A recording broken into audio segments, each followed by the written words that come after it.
पुंडलीकवरदा हरिविठ्ठल श्री ज्ञानदेव तुकाराम सद्गुरु समर्थ त्र्यंबकानंद महाराज की जय।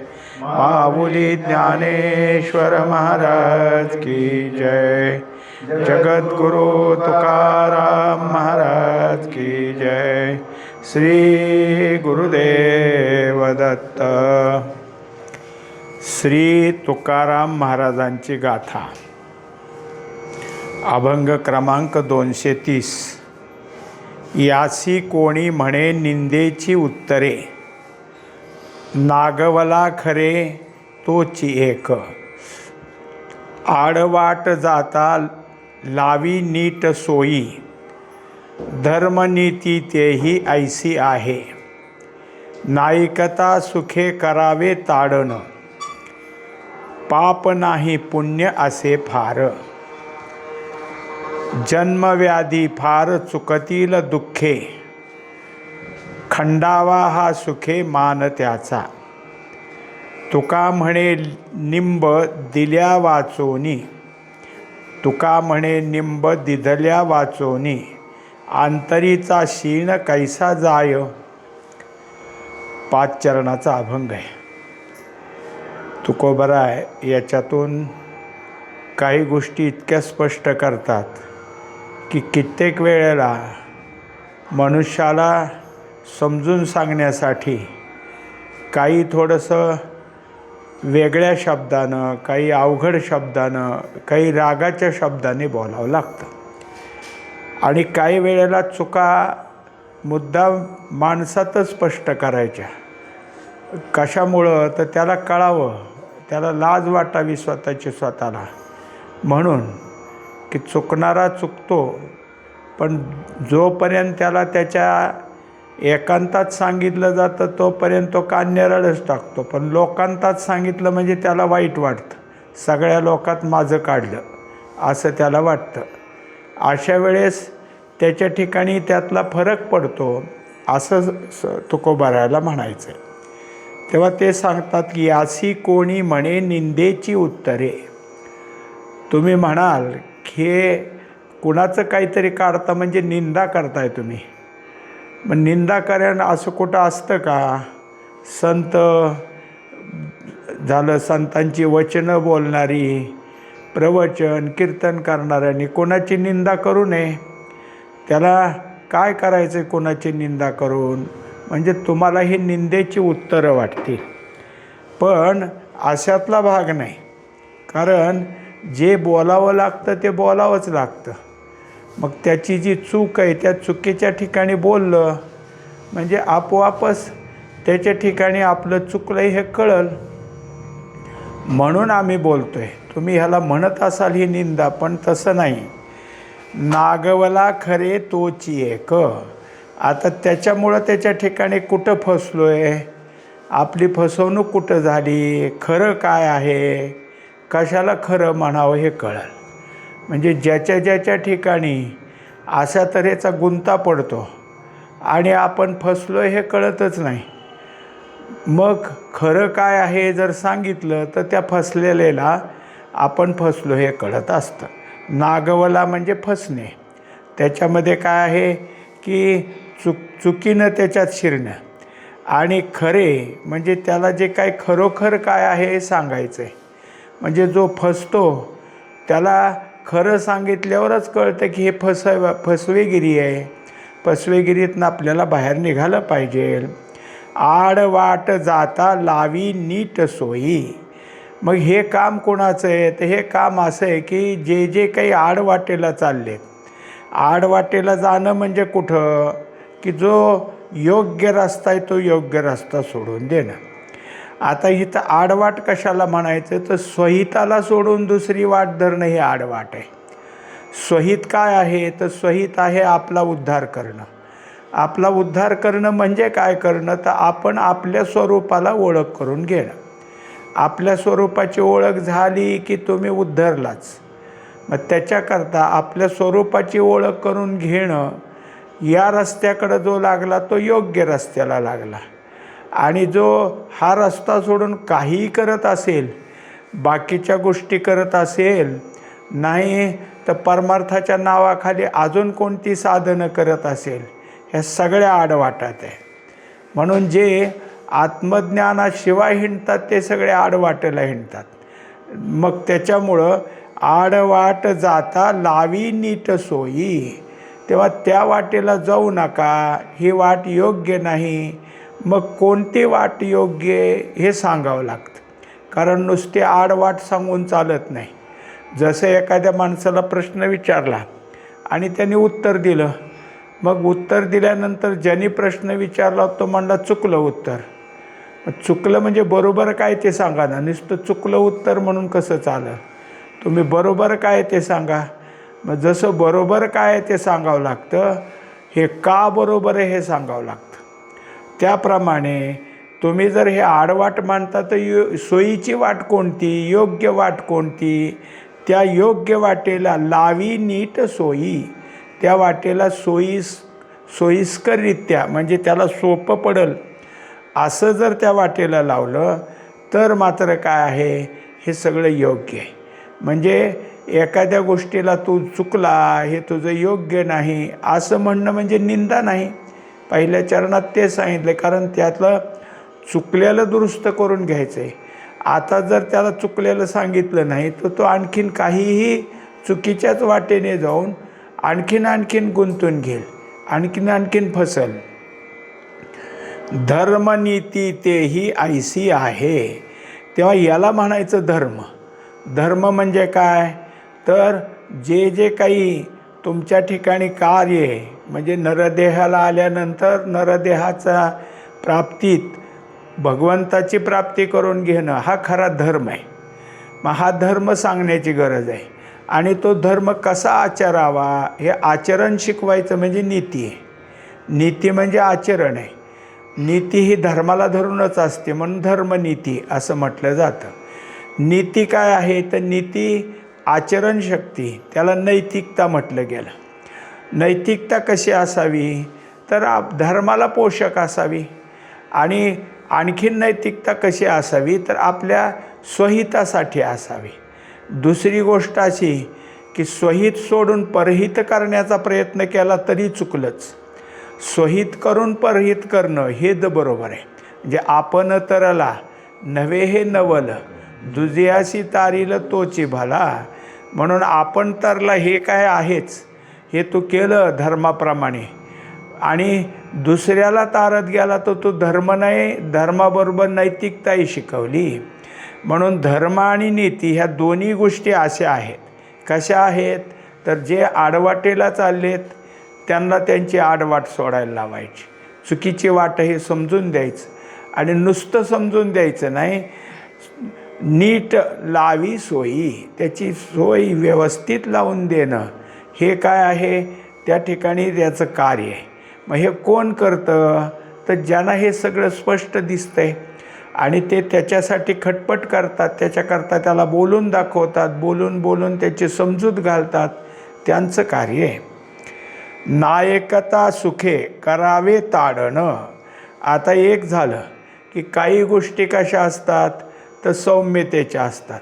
मनुष्य पाहतो घरामध्ये काय होतं, लहान मुलं असतात आणि मग ते जर काही आपण सांगितलं आणि ते चुकीचे वागायला लागले, कुठंतरी जाऊन बसायचं, कुणाबरोबर तरी वेगळ्याच गप्पा मारायच्या, नको त्या सवयी चालू करायच्या, असं जर म्हणलं तर घरातली माणसं पहिल्यांदा ताकीद देतात, तुझं चुकतंय, तो असं करून नाही चालणार. मग त्याच्यानंतर काय करतात, तर करावे ताडणं, मग मात्र त्याला मारहाण करतात. आता तुला काय, तू असं सांगून ऐकत नाही तर मग फटकेत. इथंही ते सांगितलं, नायकता सुखे, जर तो आता सहजासहजी ऐकत नसेल तर करावे ताडणं. आता ताडण म्हणजे काय आहे, तर ताडण याचा अर्थ शिक्षा अशा अर्थाने होतो. तसं पाहायला गेलं तर ताडणचा खरोखर शब्द मारणे, पण कित्येक वेळाला शब्दाचा मारसुद्धा असतो. तो हाताने किंवा लाथाबुक्क्याने मारलं म्हणजेच मार आहे असा नाही, शब्दाचा मार असतो. शब्दाच्या मारण्याने सुद्धा काय होतं, परिणाम होतो. मग त्यातलं काय आहे ते त्याने करावं. आणि तसं जर काही त्याला नसेल जमत तर मग हातापायानं हेही मारावं. पण ह्याने काय होणार आहे, तर त्याचा जो चुकलेला रस्ता आहे तो सुधारेल. म्हणून याच्यासाठी सूडबुद्धी नाही, याच्यासाठी हितबुद्धी, म्हणजे त्याचं हित कशात आहे त्याच्याकरता त्याला समजून सांगितलं, ऐकलं नाही. म्हणजे काही प्रकार असतात, साम दाम दंड भेद, म्हणजे सामोपचारानं, पुन्हा काही त्याला थोडंफार देऊन घेऊन साम दाम, आणि नाहीतर मग शिक्षा करून, आणि तसंही नसलं तर मग त्याला बाजूला काढणं, हेच चांगलं. म्हणजे भेद. आता त्याचा आपला संबंध सोडून द्यायचा. मग काय काय गोष्टी करायच्या तेवढ्या केल्या. इथंसुद्धा सांगितलं की जर ऐकत नसेल तर करावे ताडणं. पण असं जर नाही केलं तर दुसऱ्या तुकड्यात तुकोबाराय म्हणतात की पाप नाही पुण्य असे फार, तर तो वाईट रस्त्याला जाईल. पण तुम्ही जर त्याला मारहाण केली आणि लोक म्हणायला लागले असं असतं काय, कुठं मारावं लागतं का, तर हे चुकलं नाही, हे पाप नाही. पाप नाही, तुम्ही मारलं हे तर पाप नाही, तर पुण्य असे फार, कारण त्याला रस्त्यानं आणणे. एका ठिकाणी काय झालं की असेच असतील आपले गावचे प्रमुख वगैरे, आणि एका पोराला आणलं पकडून, चोरी केली होती त्यांनी. आता त्यांनी ज्याच्या घरात चोरी केली ती ती भांडी कुंडी सगळं त्यांनी बरोबर आणलं. ह्या काय ह्याने मुद्देमाल ह्यांनी चोरी केली. मग त्याने आणल्यानंतर त्याने काय केलं, तू चोरी केली, म्हणलं केली हो. आता ते सगळं मुद्देमालच समोर होता. मग आता तुला शिक्षा द्यावी लागेल. आता जे काही गावकरीच होते त्यांच्या शिक्षा ठरलेल्या. मग आता ह्याला काय करायचं, तर झाडाला बांधायचं आणि फटके द्यायचे. मग कुणी एकांना कुणी येईल जाईल, त्यांनी जितके दिवस त्याला बांधलं त्यावर कुणी यायचं, कोणी तोंडात मारायचं, कोणी डोक्यात मारायचं, कोणी पाठीत मारायचं, आणि कशाने लाकूड घेऊन मार, नाही तर पायातली चप्पल काढून मार, कशाने मार. आता तुला शिक्षा आहे म्हणले. मग त्याला त्यात किती त्यांनी चोरी केली किंवा किती गुन्हा केला त्याप्रमाणे 4 दिवस 8 दिवस 10 दिवस तोवर ते रोज मारच खायचा त्याने, कुणी येता जाता. आणि एखादा तसाच चालला तर त्याला शिक्षा व्हायची. मग गपचूप का चालला आहे, त्याला मारून जा. मग हे काय आहे, ही शिक्षेचा प्रकार आहे. मग ते म्हणला हो का, आता मी तर चोरी केली, मला काय हरकत नाही, द्या तुम्ही शिक्षा, पण माझं एक मत आहे, मला आईला बोलवा इथपर्यंत. मग त्याने आईला बोलवलं. मग आता हे आईच्या कानाजवळ गेला. हे म्हटलं काहीतरी सांगत असेल. असं काही तिचा कान चावला की तुकडाच पाडला कानाचा. आई वरडायला लागली. लोक म्हणले अरे तो आत्ता गुन्हेगार आहेस आणि अजून हा गुन्हा. म्हणलं हिने चोरीची सवय लावली. मी शाळेतनं पेन्सिल आणायचो, एवढं तेवढं काय पुस्तक आणत जा, ते काय आमका आणत जा, रोज उठून मला एक वस्तू आणली की त्याच्यापेक्षा मोठी आण. हिनी शिकवलं. हिनी जर मला चांगलं शिकवलं असतं तर मी कशाला हे केलं असतं. म्हणून मग शिक्षा मला शिक्षा झाली ती हिच्यामुळं. आता हा जो काही त्याने दाखवला याला काय झालं, तर हे बाकीचे म्हणतील असं असतं का कुठं, पण हे पाप नाही. कारण का मी बिघडलो कोणामुळं, तर ह्यांच्यामुळं. मग माझ्या बिघडण्याला हे जर असेल तर मग तिथं शिक्षा झाली पाहिजे. तेव्हा एरवी काय आहे की तुमच्या आमच्या ठिकाणी कुठंही झालं, म्हणजे जे शासकीय भाग असतो त्यात एक असतं की शासनात चुकलेल्या माणसाला दंड देणं, शिक्षा करणं हे भागच असतो. अनुशासन हे फार महत्त्वाचं आहे.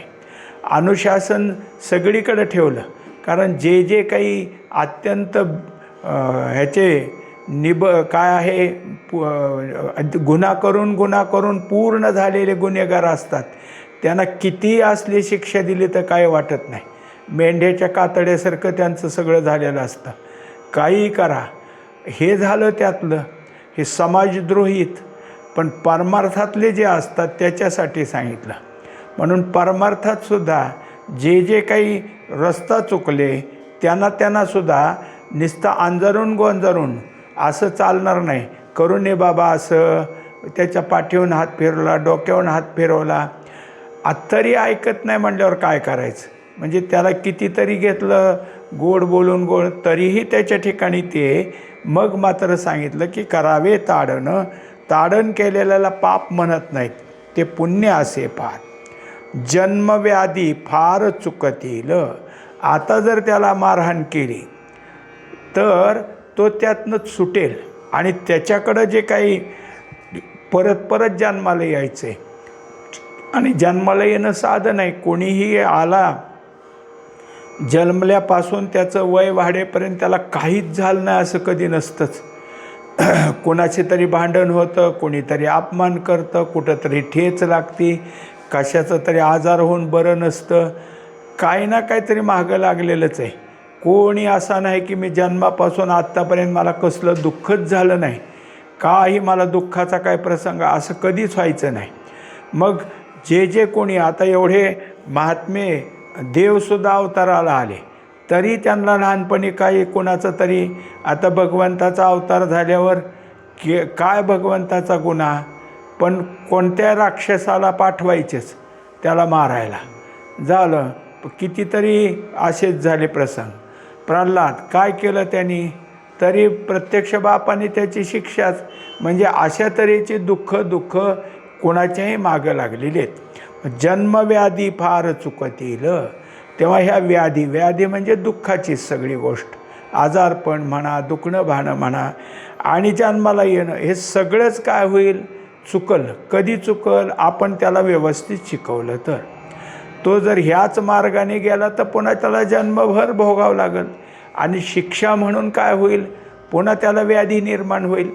कित्येक वेळा काय आहे की हे असायचं, हातपाय बांधून टाकायचे, खोड्यात टाकायचं, हे शिक्षाच असायच्या. किती वेदना होत असतील त्याला, ह्या व्याधीच आहेत. मग हे सगळं चुकायचं असेल तर योग्य वागणं आणि योग्य वागणं शिकवणं, या दोन्ही गोष्टी आहेत. दुःखे खंडावा हा सुखे मान. जन्मव्याधी फार चुकतील दुःखे, खंडावा हा सुखे मान त्याचा. एकंदरीत आता जर काही झालं असेल तर हा चुकीच्या रस्त्याने गेला तर कुठेही आपण पाहतो की जे काही चुकीचे मार्ग आहेत ते कधी दिवसा ढवळ्या सहज रस्त्यावर कधीच नसतात. कुठंतरी कोपऱ्यात कुठंतरी लोकाला न दिसेल असं झालं तर रात्रीच्यालाच असेच असतात. आणि जे काही आहेत त्यामुळं एकदा का कळून चुकलं तर काय होईल, त्याला कोणी जवळ घेत नाही, कोणी नीट बोलत नाही. मग ही झाली अवहेलना. त्याची अवहेलना निघून जाईल. आणि अपमान, सुखे मान याचा अर्थ अपमानच. अपमान कोणी करल, कुठं बोलायला गेला की तुला काय कळणार आहे ह्यातलं, तू नको बोलू, जा उठून, सरळ म्हणणार. म्हणजे अवहेलना आहे, अपमान आहे. समाज विरोधी वागत गेला, समाजानं धर्मानं नीतीनं जे वागणं नित्य आणि योग्य ठरवलं आहे तसं न करता दुसरं काय करू लागला की मग मात्र त्याची अवहेलना असते, अपमान असतो. पण योग्य रस्त्यावर आणण्याकरता ज्यांनी प्रयत्न केलेत त्याला जर त्यांनी योग्य रस्त्यावर आणलं तर कितीतरी चांगलं. म्हणजे एकंदरीत काय आहे की मनुष्याच्या ठिकाणी योग्यता असावी, योग्य रस्ता असावा. आता त्याच्याकरता काय आहे की एक दाखवलं, एका ठिकाणी काय आहे की असं एक उदाहरण घडलं की काय आहे, एक बसचा प्रवास चालला होता STचा, आणि एक मनुष्य आपला काय आहे की आला आणि ती एक स्त्री बसली होती, तिच्या शेजारी बसला. मग बसल्यानंतर चालू झाली गाडी पुढं. मग तिच्या पाठीमागून त्या सीटवरच पण तिच्या पाठीमागच्या बाजूने हात टाकला त्याने आणि तिकडून धरलं. म्हणजे तिच्या काय अंगाला स्पर्श होत नव्हता पण हात पाठीमागून होता. मग तिने सांगितलं पुढच्या बाजूला धरा, माझ्या पाठीमागून नका, इथं पुढं अँगल आहे, पुढचं सीट आहे, त्याला धरा तुम्ही, इकडं धरू नका. मग तू कोण लागून गेली म्हणलं, मला सांगणार. असं तसं झाल्यानंतर मग तो काय पोलीस अधिकारी का, तू मला का शिकवती, ते तिथं बसलेल्या एका मुलीने ऐकलं. मग तिला वाटलं की पोलीस अधिकारी हाच फक्त शिस्त शिकवू शकतो, आपणसुद्धा पोलीस अधिकारी व्हायचं. आणि तिथून तिने सगळी जिद्दीने अभ्यास केला आणि झाली ना, मोठा अधिकारी झाली. मग तिला जेव्हा मुलाखत केली की तुम्हाला कसं सुचलं, म्हणजे हे गाडीतलं बघितल्यावर सुचलं की एका स्त्रीला दुसरा पुरुष का असं त्रास देतो, तर ती काहीच नाही, तिला एखादं पद असतं तर ह्याने काही केलं नसतं, म्हणून अशा पदाकडं मला जावं लागलं. तेव्हा कुठून काय निर्माण होईल तेच आहे. तेव्हा आपलं जे काही जीवन आहे ते जीवन व्यवस्थित चालत असलं तर ठीक, कुठल्या तरी आडवाटेने वाईट रस्त्याने चाललं तर सुधारणारा भेटावा लागतो. आणि ह्याच्यातून त्यांनी केलेल्या उपायातून मग गोड बोलून सांगू द्या, नाही तर मारहाण करून, मग मात्र आपलं जीवन योग्य रस्त्याला लागतं. त्याच्याकरता या सगळ्या गोष्टीची गरज आहे. तुका म्हणे निंब दिधल्या वाचून. आता त्याने उदाहरण दिलं की फार पूर्वी सगळीकडेच डॉक्टर आणि सगळीकडे औषध देणारे भेटत नसायचे. मग खेडेगावात काही आजार होऊ द्या, सर्दी होऊ द्या, खोकला होऊ द्या, दुसरं काय होऊ द्या, पहिलं काय तर निंबाच्या पानाचा काड्या आणायच्या, पानं काढायची, पाण्यात टाकायची, उकळायची आणि त्याला प्यायला द्यायचं. मग पित्त असलं तरी जातं, सर्दी असली तरी जातं. मग हे काय आहे? औषध आहे. मग त्याच्यासाठी सांगितलं, तुका म्हणे निंब दिदल्या वाचून. तो आहे कडू, पण तुमचं काय औषध काय आहे, रोग घालवेल, आजार पण घालवेल. आंतरीचा शीण कैसा जाय. त्याच्याशिवाय अंतरातलं हे जे काही शीण आहे, दुखणं आहे, ते सगळं जाण्याकरता याच गोष्टीची गरज आहे. आता कसं समजून दिलं? निंब म्हणजे काय गोड आहे का? कडू आहे. पण कडू दिल्याशिवाय ह्याच्यात सुधारणा व्हायची नाही. आतलं सगळं बिघडलेलं आहे ते दुरुस्त व्हायचं नाही. तसं काहीतरी त्याला कडक शब्दात तरी बोलावं लागल, मारहाण करून तरी सांगावं लागल, तरच त्याचे जे काही चुकलेल्या गोष्टीत त्या सगळ्या दुरुस्त होतील. म्हणून सगळ्यात महत्त्वाचं आहे की जिथं जिथं चुका होतात तिथं बोलण्याची गरज असते. पुढचा अभंग आहे 231. निवडे जेवण शेवटीच्या घासे, होय त्याच्या ऐसे सकळही. न पाहिजे झाला बुद्धीचा पालट, केली खटपट जाय वाया. संपादिले व्हावे धरिले ते सोंग, विटंबना व्यंग पडिलिया. तुका म्हणे वर्म नेणता जो रांधी, पाववी ते बुद्धी अवकळा. दृष्टांत मांडला जेवणाचा. समजून तर काय आहे की बाकीच्या परमार्थाच्याच गोष्टी दिल्या. आणि जसं उपक्रमामध्ये जेवणाबद्दल सांगितलं तसं उपसंहारामध्ये तेच आलं की रांधी म्हणजे स्वयंपाक. तर आता इथं सांगताना मनुष्य जेवायला बसला, त्याचं जे जेवण असतं ते जोपर्यंत त्याला भूक आहे, ती भूक आहे तोपर्यंत तो आपलं भराभरा खात असतो. हे असो ते असो, सगळं त्याचं चरवण चाललेलं आहे. आता एकदा पोट भरलं म्हणजे मग काय आहे की झालं आहे सगळं. पण जे काही जेवत असताना ज्याने शेवटचा घास खाल्ला, त्या घासाने त्याची जी चव आहे जिभेची ते बराच काळ टिकणार आहे. जर त्यांनी कडू असलेली भाजी, कारले वगैरे खाल्लं तर त्याचं जीभ कडू राहील, गोड खाल्लं तर गोड राहील, तिखटाचे असले तर तिखट. यानं काय झालं तर सगळं जेवण कसं आहे ते समजून दिलं. मग जे जेवण तुम्हाला शेवटच्या घासाला जिभेला चवदार करून गेलं तर ती चव तुमची जेवणानंतर काही काळ टिकणार आहे. म्हणून शेवटचा घास हा काय आहे, सगळ्या जेवणाचं मोजमाप काढल. होय त्याच्या ऐसे सकळही. हे जसं आहे तसं सकळही. आता तुम्हाला ज्या काय पुढच्या गोष्टी समजून द्यायच्यात, ते शेवटचा घास असल्यानंतर जेवणाबद्दलची रुची, गोडी कशी आपल्याला कळाली, कशी ती बराच वेळ जिभेवर टिकली, तसं आता हे सांगू लागले. न पाहिजे झाला बुद्धीचा पालट. तेव्हा जे काही तुम्हाला प्राप्त झाले आणि ज्या परमार्थातल्या जिथपर्यंत तुम्ही गेलाय तो अनुभव तुम्हाला जर एकदा योग्य वाटायला लागला तर तिथून बुद्धी फिरवू नका. कारण एखादी गोष्ट धारण केली, मनुष्याला साधन असतं आणि साधन चालू केलं की साधनातून काही ना काहीतरी त्याला प्रगती होत असते. पण दुसरे कोणीतरी येऊन त्याला सांगतात असं नाही असं कर, हे नाही ते कर, मग ही बुद्धीचा पालट झाला. हे का सोडून दिलं, अमुक सांगतात म्हणून, ते का सोडून दिलं, तमुक सांगतात म्हणून. मग दुसऱ्याच्या सांगण्यानं बुद्धी बदलली. तुझा धरलेला रस्ता त्या बुद्धीचा पालट न होऊ देता त्याच मार्गाने चालला असता तर योग्य झालं असतं. केली खटपट जाय वाया. तर मग हे केलेलं अर्ध सुटलं का नाही, त्याच्यामुळे एवढी खटपट केली ती वाया गेली. आता त्या सगळ्या गोष्टीसाठी तुम्ही आम्ही जे काही करतो ते करत असलेला परमार्थ तोच त्याच आपल्या साधनेनं आणि चिकाटीने होत गेला तर ठीक. हे करताना ते सोडून दिलं, ते केलं, ते सोडून दिलं, कोणतंच व्यवस्थित होत नाही. मग पहिली केलेली खटपट वाया जाईल. एकाने समजा ज्ञानेश्वरी वाचन चालू केलं आणि तो आपला हळूहार वाचायला लागला, त्याला लक्षात येईल तशी ओवी पुढं पुढं पुढं. मग कोणतं सांगितलं हे कधी व्हायचं तुझं, त्याच्यापेक्षा दुसरं सोपं आहे ते सोपं कर. मग आता ह्यानी करत करत ते 3-4 अध्यायापर्यंत आलता, ही गेली का नाही खटपट वाया. आता ते जर सावकाश करत गेलं असतं तर समजलं असतं. हे समजणं म्हणजे कसं आहे तर प्रासादिक ग्रंथाचं आहे. दुसरं काहीतरी करायला लावलं वरकरणी तर हे सगळं वाया जाईल. म्हणून बुद्धी स्थिर ठेवावी.